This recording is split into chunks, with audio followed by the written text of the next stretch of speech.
Hey, get my text? See you later, bye.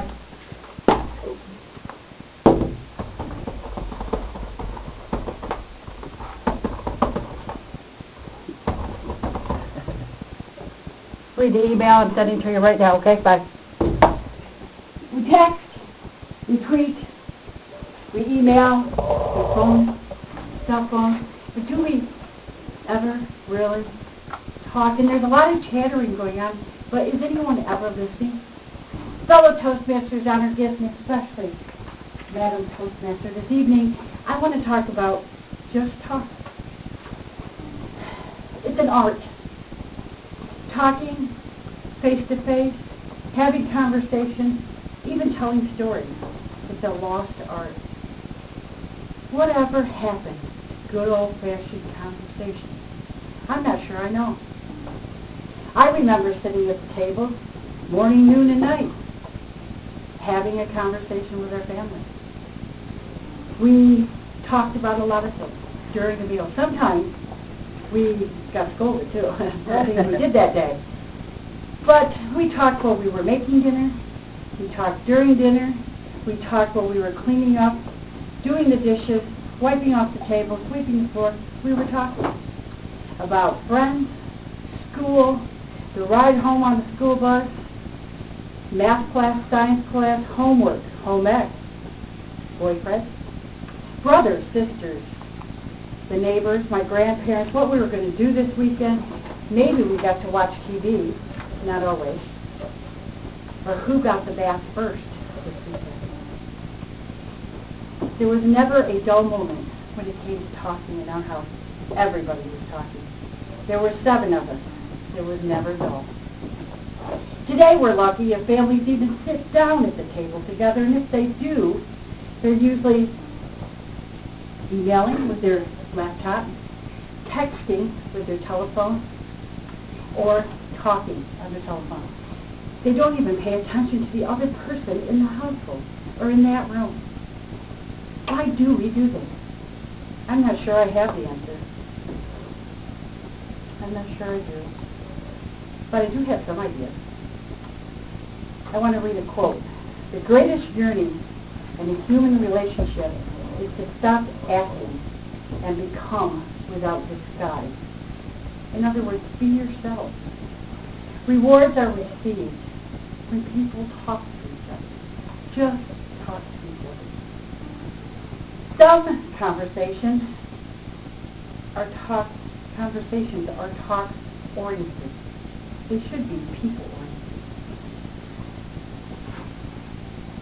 We live in a fast-paced world. We're texting, we're emailing, we're on the telephone, we're waiting on customers, but are we really talking to them? Or are we just pleasing them, doing what they need to have done? That is feedback we need in order to have a discussion. Feedback means we just need to talk to each other. I believe the first offender was many, many years ago when the radio was turned on at the dinner table.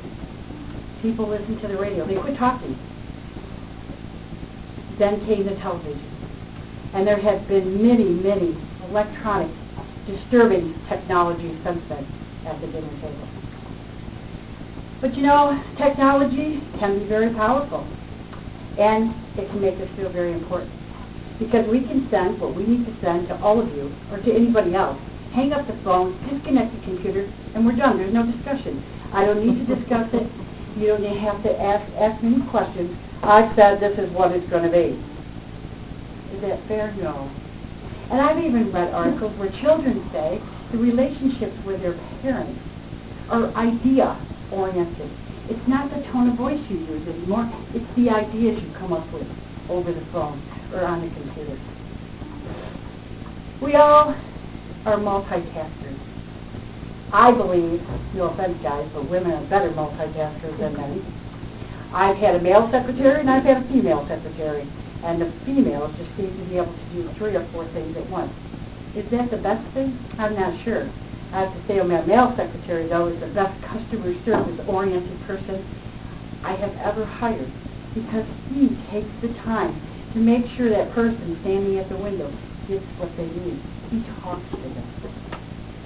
Can true love happen over text or email? Not for me. I want to face the person I'm going to fall in love with, or I have fallen in love with. I want him to have a conversation with me. I know through those eyes and those words that we'll be able to have many more conversations, and that is true. Most of the time.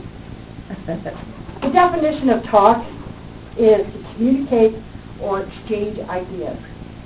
Introduction by speaking. Some people kind of have trouble talking to other people. It's called small talk. Go to the library, talk to a librarian, ask her where the small talk books are. Take a look at what's available to learn how to talk to other people. Learn to talk to each other, not at each other. So many things come from talking. I want to tell you a quick example that happened recently.